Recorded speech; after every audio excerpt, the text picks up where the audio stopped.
Hello student, class 8 की science की class में आज की वीडियो में चैप्टर हम पढ़ेंगे। चैप्टर नंबर 17, तारे और सौर परिवार। चूँकि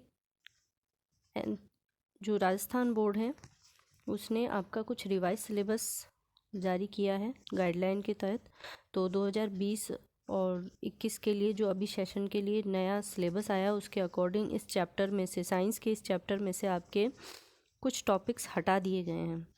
तो जो टॉपिक हटा दिए गए हैं उनके बारे में हम इस चैप्टर में डिस्कस नहीं करेंगे, और जो टॉपिक्स आ रहे हैं उसके बारे में ही हम इस चैप्टर में डिस्कस करेंगे। और आगे आगे जैसे जैसे इन्फॉर्मेशन मिलती रहेगी आगे आपको मैं बताती रहूँगी कि कौन से चैप्टर में से कितने टॉपिक्स हटाए गए हैं। पूरे चैप्टर नहीं हटाए गए हैं। तो लेट्स स्टार्ट। इस चैप्टर में हमने क्या क्या पढ़ना है वो देखते हैं एक बार। तो सबसे पहले तारामंडल से ये चैप्टर स्टार्ट हो रहा है। इससे पहले जो चंद्रमा वाला टॉपिक है और जो तारे वाला टॉपिक है वो इस चैप्टर में से हटा दिया गया है। तो टोटली हम स्टार्ट करेंगे तारामंडल वाले टॉपिक से, ठीक है। तो यहाँ तक तो चीज़ें क्लियर हो गई होगी आपको। तो जो टॉपिक हटा दिए गए हैं वो उस पर आपको ध्यान नहीं देना है। जो नया टॉपिक हम स्टार्ट कर रहे हैं यहीं से आपको चैप्टर तैयार करना है और बोर्ड के लिए तैयार रहना है, ठीक है। तो स्टार्ट करते हैं। तारामंडल, जैसा कि छोटी क्लासेस में आप पढ़ते आ रहे हो कि तारामंडल क्या होते हैं। अंतरिक्ष में पाए जाने वाले तारों के विशिष्ट समूह होते हैं जो कि क्या करते हैं, एक विशिष्ट आकृति या पैटर्न बनाते हैं।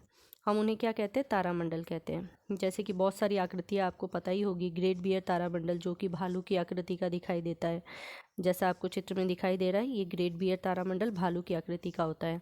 इनके बारे में हम डिस्कस करेंगे डिटेल में, आपके चैप्टर में दिया हुआ है। ओरियन तारामंडल के बारे में आप जानते होंगे, शिकारी की आकृति का दिखाई देता है। कैसोपिया तारामंडल डब्लू की आकृति या उल्टे एम की आकृति के आकार का होता है। लियो मेजर तारामंडल जो शेर की आकृति, एक सिंह की आकृति के रूप में दिखाई देता है। तो बेसिकली आपको पूछा जाएगा तारामंडल की डेफिनेशन, तो तारामंडल की डेफिनेशन आपको पता होनी चाहिए। अंतरिक्ष में पाए जाने वाले तारों के कुछ ऐसे समूह जो एक विशिष्ट आकृति या पैटर्न बनाते हैं उन्हें हम तारामंडल कहते हैं, ठीक है। एग्जाम्पल्स आपने देख लिए। नेक्स्ट डिस्कस करते हैं इनके बारे में, तारामंडल के बारे में। तो सबसे पहले आ जाता है आपका सप्तऋषि तारामंडल। सप्तऋषि तारामंडल को हम ग्रेट बियर के नाम से भी जानते हैं।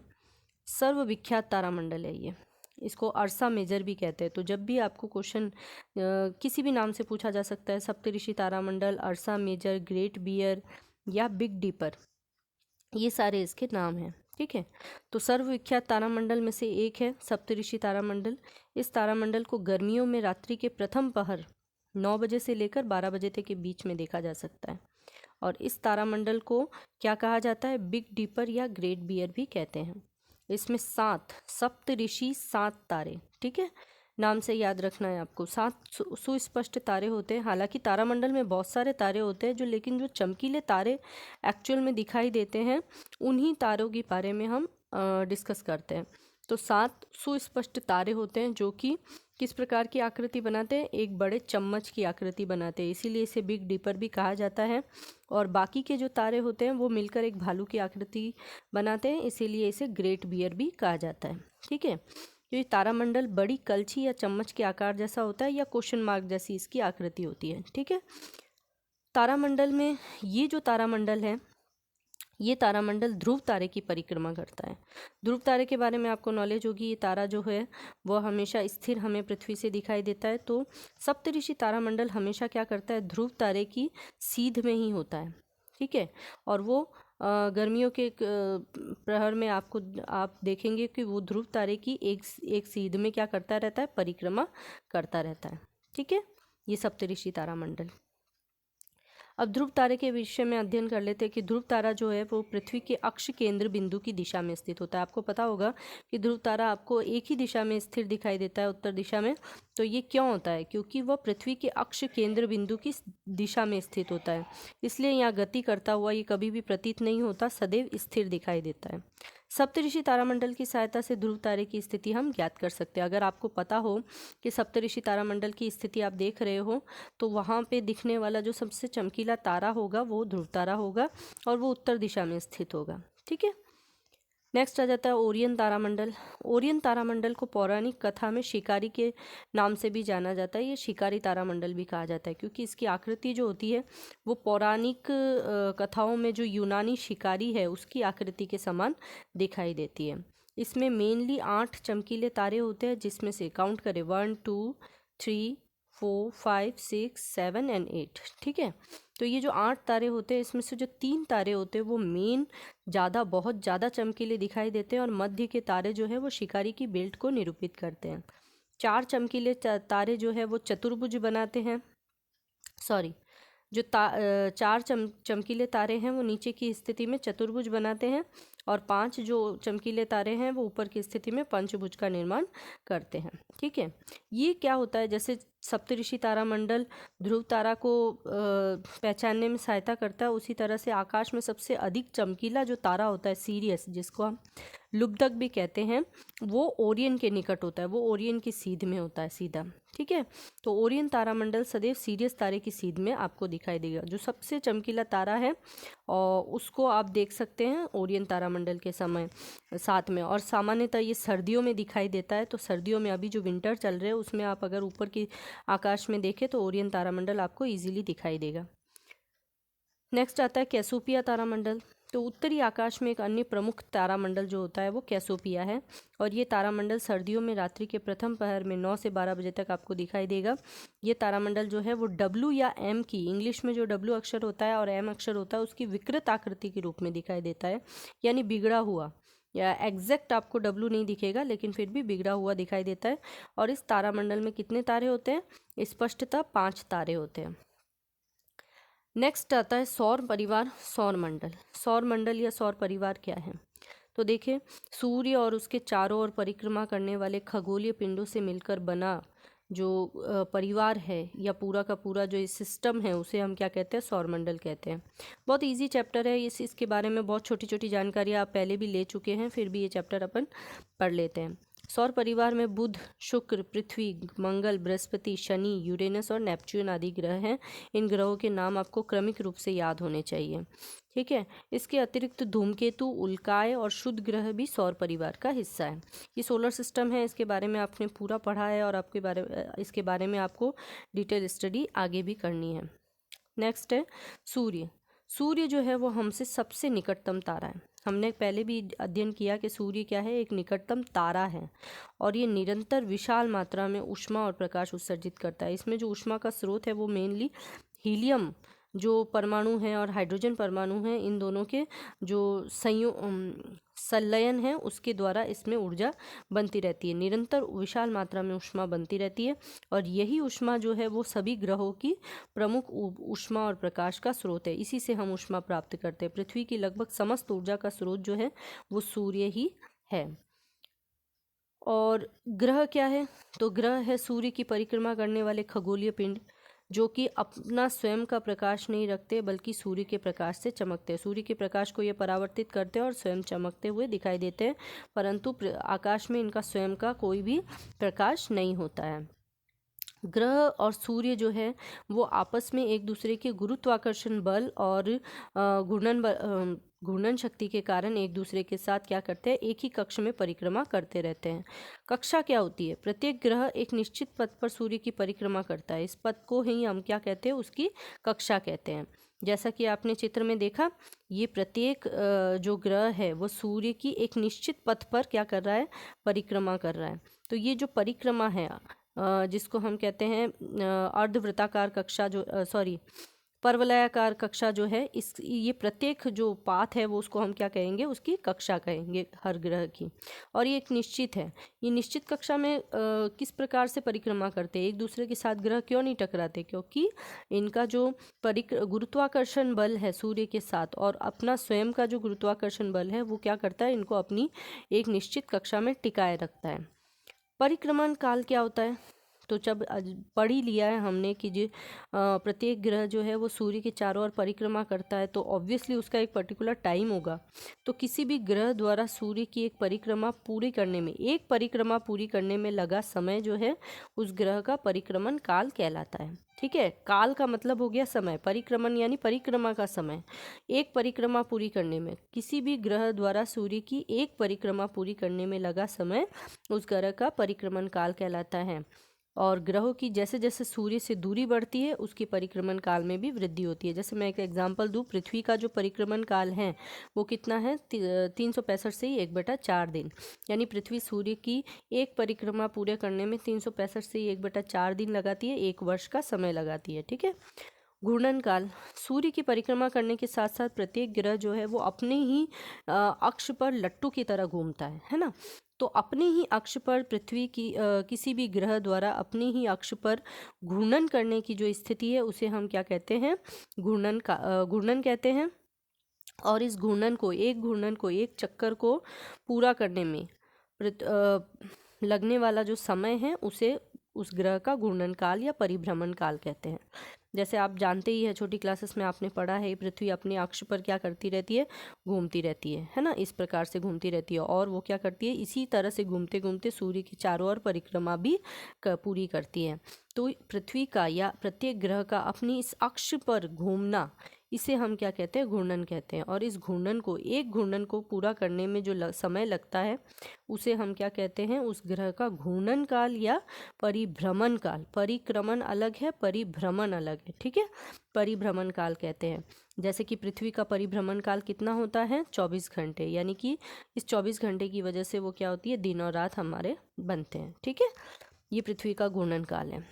इसी तरह से उपग्रह, ग्रहों की परिक्रमा करने वाले खगोलीय पिंड उपग्रह कहलाते हैं। जैसे कि पृथ्वी का चंद्रमा एक प्राकृतिक उपग्रह है ना, चंद्रमा पृथ्वी का एक प्राकृतिक उपग्रह है। तो केवल उपग्रह प्राकृतिक हो ये जरूरी नहीं है, कृत्रिम उपग्रह भी हो सकते हैं, जिसे हम आगे डिस्कस करेंगे। तो मानव निर्मित जो पिंड होते हैं जो ग्रहों की परिक्रमा करते हैं उन्हें हम कृत्रिम उपग्रह कहते हैं। नेक्स्ट देखिए, अभी सभी प्रकार के ग्रहों के बारे में आपको पढ़ना है। सबसे पहले हम क्रम वाइज स्टार्ट करते हैं, स्टेप बाय स्टेप। बुध ग्रह, ठीक है। तो बुध जो है वो सूर्य से सबसे निकटतम ग्रह है। सबसे पास जो है वो कौन सा ग्रह है, बुध है। ठीक है, और ये हमारे सौर परिवार का सबसे लघुतम ग्रह है। लघुतम का मतलब हो गया सबसे छोटा ग्रह। बुध सबसे सूर्य के पास में भी है और सबसे छोटा भी है, और सूर्य के बहुत ज़्यादा निकट है। सूर्य के निकट होने की वजह से क्या है, ये सूर्य के चकाचौंध में छिपा रहने के कारण इसका प्रेक्षण हम बहुत नहीं कर पाते, इसके बारे में जानकारी बहुत कम है। सूर्योदय से पूर्व और सूर्योदय के तुरंत पश्चात इसे हम क्षितिज पर देख सकते हैं। अतः ये वही दिखाई देता है जहाँ वृक्ष और भवन द्वारा क्षितिज को देखने में कोई बाधा नहीं आती है। और बुध का अपना कोई भी उपग्रह नहीं है। शुक्र ग्रह क्या है, सबसे चमकीला ग्रह माना जाता है इसे। ग्रहों की शुक्र जो है वो पृथ्वी का सबसे निकटतम पड़ोसी है, और रात्रि में आकाश में ये सबसे चमकीला ग्रह है। कभी कभी शुक्र जो है वो पूर्वी आकाश में सूर्योदय से पूर्व दिखाई देता है, और कभी कभी सूर्यास्त के तुरंत पश्चात पश्चिमी आकाश में दिखाई देते हैं। इसीलिए इसे हम क्या कहते हैं, भोर का तारा, भोर या प्रभात या संध्या का तारा भी इसको कहा जाता है, क्योंकि सुबह भी दिखाई देता है, शाम को भी दिखाई देता है। इसे संध्या का तारा भी कहते हैं। हालांकि ये तारा नहीं है, ग्रह है, लेकिन चमकीले होने के कारण ये हमें दिखाई देता है। ठीक है, शुक्र का अपना कोई उपग्रह नहीं है, और इसकी जो अपने अक्ष पर घूर्णन गति है वो कुछ असाधारण होती है। जैसे कि पृथ्वी जो है वो क्या करती है, अपने अक्ष पर पश्चिम से पूर्व की ओर घूमती है, यही होता है ना, इसीलिए सूर्य हमें पूर्व से उगता हुआ दिखाई देता है। पृथ्वी जो है वो अपने अक्ष पर, ये हो गया आपका ईस्ट है ना, और ये हो गया वेस्ट। ठीक है, तो पृथ्वी जो है वो इस तरह से घूर्णन करती है, इस डायरेक्शन में घूर्णन करती है, पश्चिम से पूर्व की ओर। जबकि शुक्र जो है वो क्या करता है, पृथ्वी की उल्टी दिशा में घूर्णन करता है, यानी कि वो ईस्ट से वेस्ट की ओर घूर्णन करता है, पूर्व से पश्चिम की ओर गति करता है। ये इंपॉर्टेंट है, ये आपको याद रखना है। ये पूर्व से पश्चिम की ओर गति करने वाले ग्रह कौन से हैं, एक तो शुक्र हो जाएगा और एक लास्ट में आएगा आपके यूरेनस। नेक्स्ट हम पढ़ते हैं पृथ्वी के बारे में। तो पृथ्वी जो है सौर परिवार का एक ऐसा ग्रह है जिस पर जीवन का अस्तित्व संभव है, और इस पर पाई जाने वाली विशिष्ट पर्यावरणीय अवस्थाएं जो है, जैसे कि वायु हो गए, जल हो गया, ये सब जो है वो उसके लिए, पृथ्वी के लिए वायु, ऑक्सीजन की उपस्थिति, ये सब क्या है, पृथ्वी पर जीवन के लिए उत्तरदायी विशिष्ट परिस्थितियाँ हैं। पृथ्वी की सूर्य से उचित दूरी जो है वो इन सब के लिए उत्तरदायी है। पृथ्वी सूर्य से एक उचित दूरी पर स्थित है, इसीलिए पृथ्वी पर जल और जीवन के लिए जो उचित परिस्थितियां हैं वो पाई जाती है। सही ताप, इसी के साथ साथ वायुमंडल और ओजोन का आवरण। ठीक है। अंतरिक्ष से देखने पर पृथ्वी के पृष्ठ पर हमें जल और भूमि प्रकाश के परावर्तन के कारण नीली हरी प्रतीत होती है और इसीलिए इसे हम नीला ग्रह भी कहते हैं। पृथ्वी का घूर्णन अक्ष इसकी कक्षा के तल के लंबवत नहीं है। इसका अपने कक्ष पर झुकाव जो है वो 23.5 डिग्री के कोण पर है। ये आप जानते हैं, आपने छोटी क्लासेस से पढ़ा है, जो अक्ष है रेखा उसकी, उस अक्ष रेखा पर ये क्या है, इसकी जो अक्ष रेखा है उस पर ये कितनी डिग्री पर झुकी हुई है, 23.5 डिग्री पर झुकी हुई है। इसीलिए पृथ्वी पर ऋतुएं बदलती है और इसका पूरा डिस्क्रिप्शन आपने बड़ी क्लासेस में भी पढ़ा है, पढ़ना है, और छोटी क्लासेस में आप इसके बारे में थोड़ा बहुत नॉलेज लेके आए हैं। पृथ्वी का उपग्रह जो है वो चंद्रमा है, ये आप जानते हैं। प्राकृतिक उपग्रह चंद्रमा है और बाकी बहुत सारे उपग्रह, कृत्रिम उपग्रह मानव द्वारा छोड़े गए हैं। मंगल ग्रह हल्का सा रक्ताभ है, लाल रंग का होता है। क्यों? क्योंकि इस पर लौह पदार्थ जो है वो अधिक मात्रा में, इसकी मिट्टी में खनिज पदार्थ में लौह की मात्रा बहुत ज़्यादा होती है, इसलिए ये लाल रंग का दिखाई देता है। मंगल के छोटे प्राकृतिक उपग्रह हैं। मंगल पृथ्वी की भांति 23.5 डिग्री के कोण पर झुककर ही परिभ्रमण करता है और इसी के साथ साथ मंगल ग्रह पर पृथ्वी की ही भांति जल और पर्वत श्रृंखला और ऋतुएं पाई जाती है, लेकिन वायुमंडल में ऑक्सीजन नहीं है, इसलिए वहां पर अभी तक जीवन संभव नहीं हो पाया है। परंतु वैज्ञानिक जो है वो प्रयास कर रहे हैं कि वहां पर जीवन की अवस्थाएं ढूंढी जा सके, संभावनाएं हैं वहां पर।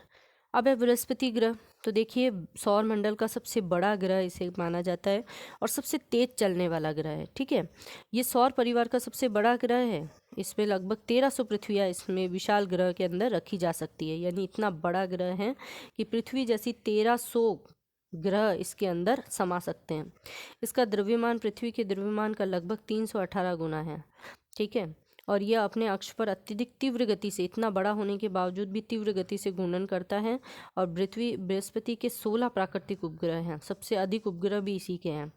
इसके चारों ओर धुंधले वलय, गोलाकार रिंग भी है, जो कि आकाश में अत्यधिक चमकीला प्रतीत होने के कारण इसे आसानी से पहचान सकते हैं। एक क्वेश्चन आपकी इस तरह से पूछा जाता है कि बृहस्पति की त्रिज्या पृथ्वी की त्रिज्या की 11 गुनी है। इस टाइप का कंपैरिजन का क्वेश्चन आ सकता है। बृहस्पति और पृथ्वी के आयतन अनुपात का आपको परिकलन करना है। तो बृहस्पति में कितनी पृथ्वियाँ समा सकती हैं? अगर आप ये मान के चले कि पृथ्वी की त्रिज्या अगर r है, हम ये एक मैथ्स का क्वेश्चन है, अगर हम ये मान के चले कि पृथ्वी की त्रिज्या r है, यानी कि 1r है, ठीक है, और बृहस्पति की त्रिज्या क्या है, 11r है, क्योंकि पृथ्वी की त्रिज्या जो है वो बृहस्पति की त्रिज्या पृथ्वी की त्रिज्या की 11 गुनी है। तो अगर पृथ्वी की त्रिज्या r है तो बृहस्पति की त्रिज्या हम 11r मानेंगे। तो इनका आयतन क्या होगा? एक पृथ्वी क्या है, गोला ही तो है, तो उसके गोले का आयतन क्या होता है, 4/3 पाई r³। ठीक है, तो इस सूत्र में आप क्या करेंगे, r की वैल्यू रखें। r की वैल्यू अगर पृथ्वी के लिए आपने 1 मानी है और बृहस्पति के लिए r की वैल्यू 11r मानी है, तो अगर r से r कट जाता है और 4/3 से 4/3 कटता है, 22/7 से 22/7 कटता है, तो इस तरह से यहाँ बच जाता है पृथ्वी का आयतन 1 और यहाँ बच जाता है बृहस्पति का आयतन 11 × 11 × 11, यानी कि 1331, यानी लगभग पृथ्वी का आयतन जो है वो बृहस्पति के 1331 आयतन के अनुपात में हम मान सकते हैं, यानी कि 1300, लगभग 1300 पृथ्वियाँ जो हैं वो बृहस्पति में समा सकती है। ठीक है, तो यानी कि बृहस्पति का आयतन इतना ज़्यादा है कि उसके अंदर 1300 पृथ्वियाँ समा सकती है। अब आ जाता है शनि ग्रह। तो शनि ग्रह जो है हल्का सा रंग में पीला होता है। इस ग्रह में के आसपास एक बहुत सुंदर सी वलय पाई जाती है, रिंग पाई जाती है, जो कि सौर परिवार से इसको एकदम अद्वितीय बना देती है। मतलब इसके जैसा दूसरा कोई ग्रह नहीं है। ये वलय जो है वो खुली आंखों से नहीं दिखाई देता है, दूरबीन की सहायता से देखना पड़ता है। शनि के 22 प्राकृतिक उपग्रह है और ये कम सघन वाला ग्रह यानी बहुत हल्का ग्रह है और इसका जो घनत्व है वो जल के घनत्व से भी कम है। इसका मतलब हम ये कह सकते हैं पानी जो है वो शनि ग्रह पर क्या होता है, नीचे नहीं गिरता बल्कि पानी जो है हवा में तैरता हुआ प्रतीत होता है, क्योंकि शनि ग्रह जो है वो जल से भी हल्का है। ठीक है, नेक्स्ट आ जाता है आपका यूरेनस और नेपच्यून ग्रह। तो ये जो है ये सौर परिवार के सबसे बाह्य ग्रह है और इनमें केवल बड़े दूरदर्शकों की सहायता से यानी बड़े बड़े दूरबीन की सहायता से ही इसको देखा जा सकता है। सूर्य की भांति जो है यूरेनस भी शुक्र की भांति यूरेनस जो है वो पूर्व से पश्चिम दिशा में घूर्णन करता है और इसकी विलक्षण विशेषता इसको अत्यधिक झुका कर घूर्णन अक्ष है, यानी कि ये जो है पृथ्वी का घूर्णन अक्ष तो 23 डिग्री पर झुका हुआ है, 23.5 डिग्री पर झुका हुआ है, लेकिन ये बहुत अधिक झुका हुआ होता है। इसके परिणाम स्वरूप ये कक्षीय गति करते समय अपने पृष्ठ पर लगभग लुढ़कता हुआ सा प्रतीत होता है, यानी कि ऐसा लगता है ये गिर ही जाएगा। ठीक है, तो इसलिए ये बहुत ही ज़्यादा झुका हुआ होता है। यूरेनस और नेपच्यून ग्रह चूँकि ये बहुत सूर्य से दूर होते हैं इसलिए बहुत ठंडे ग्रह भी है, इसको जलीय ग्रह भी हम कह सकते हैं। अब है आंतरिक ग्रह और बाह्य ग्रह में अंतर। तो देखिए ध्यान दे, मैंने आपको कहा कि सौर परिवार जो है उसमें कुछ ग्रह जो है वो सूर्य के बहुत अधिक पास है और सूर्य से बहुत अधिक दूर है। तो हम उन्हें दो प्रकार में बांट सकते हैं, एक तो आंतरिक ग्रह और एक बांट सकते हैं बाह्य ग्रह। तो आंतरिक ग्रह कौन से होंगे? जो सूर्य के बहुत अधिक पास है, चट्टान वाले ग्रह भी इनको कहा जाता है।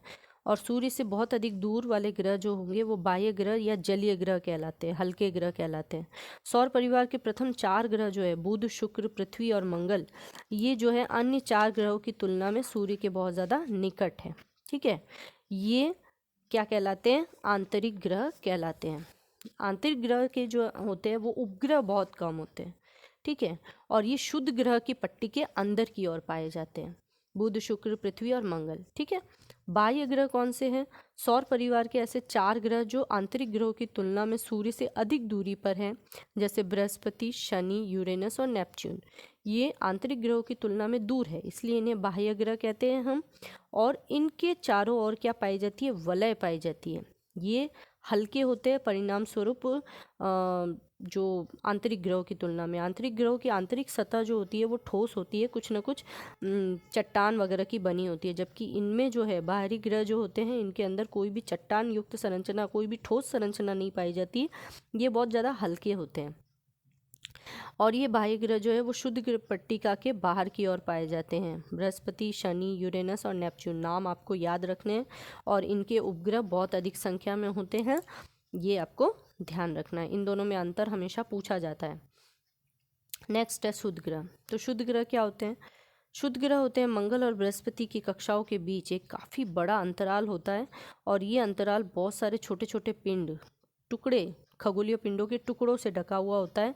ये जो पट्टी आप देख रहे हैं सघन पट्टी, इसे हम क्या कहते हैं? शुद्ध ग्रह कहते हैं। शुद्ध ग्रह को केवल बड़े बड़े दूरदर्शकों यानी कि बड़े बड़े दूरबीनों की सहायता से ही देखा जा सकता है। नेक्स्ट है धूमकेतु। तो धूमकेतु क्या होता है? धूमकेतु भी हमारे परिवार का, सौर परिवार का सदस्य है और ये अत्यंत परवलयी कक्षा, परवलयी मैंने आपको कहा था कि जो पृथ्वी है वो सूर्य के चारों ओर एक परवलय कक्षा में चक्कर लगाती है, यानी कि दीर्घ वृत्ताकार कक्षा। उसकी जो कक्षा है वो वृत्त नहीं है, वो दीर्घ वृत्ताकार कक्षा है। ठीक है, परंतु धूमकेतु जो है वो बहुत ज़्यादा बड़ी परवलय कक्षा में चक्कर लगाते हैं, सूर्य की परिक्रमा करते हैं, परंतु इनका सूर्य का परिक्रमण काल सामान्यतः काफ़ी बहुत ज़्यादा अधिक होता है। और धूमकेतु जो होते हैं वो चमकीले सिर और लंबी पूंछ वाले होते हैं। अब ये बनते कैसे? एक्चुअल में ये होते क्या हैं? धूमकेतु जो है वो धूल और उसके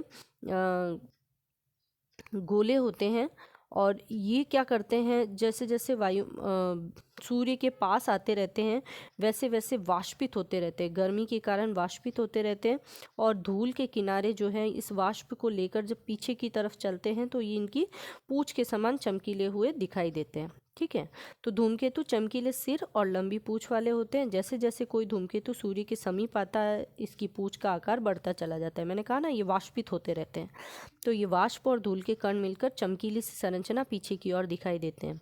इसी धूमकेतु की पूंछ सदैव सूर्य से दूर की ओर होती है, इसीलिए इसे हम पुच्छल तारा भी कहते हैं। याद रखें, इसे हम क्या कहते हैं? पुच्छल तारा। ऐसे बहुत से धूमकेतु ज्ञात है जो समय समय पर एक निश्चित काल अंतराल पर दृष्टिगोचर होते हैं। इसी में एक इम्पॉर्टेंट है हेलिका धूमकेतु, जो कि हर 76 वर्ष बाद हमें दिखाई देता है। इसे लास्ट टाइम कब देखा गया था? 1986 में पिछली बार देखा गया था। धूमकेतुओं के विषय में कुछ अंधविश्वास है कि कुछ व्यक्ति ऐसा सोचते हैं कि धूमकेतु जो होते हैं वो घोर विपत्ति, युद्ध, महामारी, बाढ़ आदि के दूत होते हैं, परंतु ये सब कुछ सिर्फ केवल अंधविश्वास है, कहानियां हैं, इसमें कोई सच्चाई नहीं है। धूमकेतु जो है वो बनता कैसे है? तो धूमकेतु ग्रहों की भांति सौर परिवार का एक प्रमुख सदस्य है। ये चट्टान, धूल के कण, हिम के कण और गैस, कुछ बची हुई गैसें होती है, उन सब का मिश्रण होता है। ठीक है। और ये जो है जैसे जैसे सूर्य के पास आता है वैसे वैसे क्या होता है, सूर्य की ओर आकर्षित होता है और ये जो वाष्पित होकर पीछे की ओर खिसकता जाता है और इससे उसकी पूंछ लंबी होती रहती है। जब ये नष्ट होने लगता है तो जब इसका सिर सूर्य के चारों ओर चक्कर लगाते समय सूर्य के निकट पहुंच जाता है, सूर्य की ऊष्मा के कारण इसका सिर जलने लगता है और जलने के पश्चात पूंछनुमा रचना भी तेजी से नष्ट हो जाती है और इस प्रकार धूमकेतु के सभी पदार्थ पुनः अंतरिक्ष में विलय हो जाते हैं। इसीलिए ये बहुत लंबे समय बाद ही हमें दिखाई देते हैं। ठीक है, तो धूमकेतु क्लियर हो गया होगा। नेक्स्ट देखिए, शूटिंग स्टार या टूटता हुआ तारा। ये क्या है? कभी कभी हम देखते हैं ना अंतरिक्ष में एकदम से हमें रात्रि के समय जब आकाश साफ होता है, चांद नहीं दिखाई दे रहा होता है, तो हमें क्या होता है, एक चमकीली सी धार दिखाई देती है। एक्चुअल में ये चमकीली सी धार क्या है? हम कहते हैं टूटता तारा है, विष मांग लीजिए, ऐसा नहीं है। ये एक खगोलीय घटना है और एक्चुअल में क्या होता है, तो ये सामान्यतः उल्काएँ होती है। उल्का क्या होती है? कभी कभी पृथ्वी के वायुमंडल में ये क्या होती है, खगोलीय पिंड है छोटे छोटे, और कभी कभी ये पृथ्वी के वायुमंडल में प्रवेश कर जाती है। जैसे ये पृथ्वी के वायुमंडल में प्रवेश करती है, वायुमंडल की जो परत होती है उसकी घर्षण से ये बहुत जल्दी जल जाते हैं और जलकर वाष्पित हो जाते हैं। तो वाष्पित होने के साथ साथ एक प्रकाश उत्पन्न करते हैं और वही प्रकाश हमें क्या करती है, एक चमकीली धार के रूप में दिखाई देती है, जिसे हम टूटता हुआ तारा कहते हैं या उल्का कहते हैं। तो शूटिंग स्टार या टूटता हुआ तारा क्या है? एक्चुअल में उल्का है। उल्का और उल्का पिंड में डिफरेंस है। अगर वो वायुमंडल, ऐसी उल्का है खगोलीय पिंड जो पृथ्वी के वायुमंडल में प्रवेश करके घर्षण करके जल जाए, वो तो हो जाएगी उल्का। लेकिन वो पूर्ण रूप से अगर ना जले और पिंड के रूप में पृथ्वी पर गिर जाए, तब हम क्या कहेंगे, उसे उल्का पिंड। ठीक है। तो कुछ उल्काएं आकार में इतनी बड़ी होती है जो कि पूर्णतः वाष्पित होने से पूर्व ही पृथ्वी पर पहुंच जाती है, और वह पिंड जो पृथ्वी पर पहुंचती है उसे हम क्या कहते हैं, उल्का पिंड कहते हैं। और उल्का वृष्टि, ये क्या चीज़ है? तो जब पृथ्वी किसी धूमकेतु की पूंछ को पार करती है, धूमकेतु क्या है, उल्काओं का समूह ही है, तो धूमकेतु की पूंछ को पार करती है तो उल्काओं के हमें झुंड दिखाई देते हैं, उसे हम क्या कहते हैं, उल्का वृष्टि कहते हैं। अब लास्ट टॉपिक है आपके चैप्टर का, कृत्रिम उपग्रह। तो आपने पढ़ा है, सुना भी है कि बहुत सारे कृत्रिम उपग्रह हैं मानव निर्मित जो पृथ्वी की परिक्रमा कर रहे हैं। तो मानव निर्मित कुछ पिंड जो पृथ्वी की परिक्रमा करते हैं उसे हम कृत्रिम उपग्रह कहते हैं। इनका प्रमोशन पृथ्वी से किया जाता है और ये पृथ्वी के प्राकृतिक उपग्रह चंद्रमा की तुलना में कहीं अधिक निकट रहकर पृथ्वी की परिक्रमा करते हैं। भारत ने बहुत सारे कृत्रिम उपग्रहों का निर्माण किया है, प्रमोशन किया है। आर्यभट्ट भारत का प्रथम उपग्रह, कौन सा? आर्यभट्ट भारत का प्रथम उपग्रह। और कुछ अन्य उपग्रहों के नाम हैं जैसे कि INSAT, IRS first, second, third, ये सारी IRS की श्रेणियां हैं। कल्पना फर्स्ट है, एड्यूसेट है। एड्यूसेट शिक्षा से संबंधित उपग्रह है और कल्पना फर्स्ट जो है वो कल्पना चावला के नाम से रखा गया मौसम संबंधी जानकारी देने वाला उपग्रह है। ठीक है। तो कृत्रिम उपग्रह के बहुत से व्यावहारिक अनुप्रयोग हैं। इनका उपयोग कौन सी? मौसम की भविष्यवाणी में, रेडियो में, टेलीविजन संकेतों आदि में किया जाता है। इसके अलावा सुदूर संवेदन के लिए भी इसका उपयोग किया जाता है, दूर संचार के लिए भी। सुदूर संवेदन क्या होता है? तो सुदूर संवेदन होता है किसी वस्तु के पास जाए बिना ही उसके बारे में, दूर से बैठे बैठे उसके बारे में जानकारी प्राप्त कर लेना सुदूर संवेदन कहलाता है। ठीक है। तो दूर से सूचना एकत्रित करने के लिए कृत्रिम उपग्रह का उपयोग किया जाता है। तो यहाँ तो पर आपका चैप्टर यहाँ कंप्लीट हो गया है।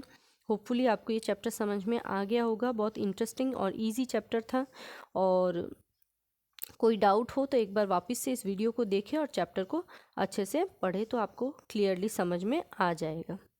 ओके।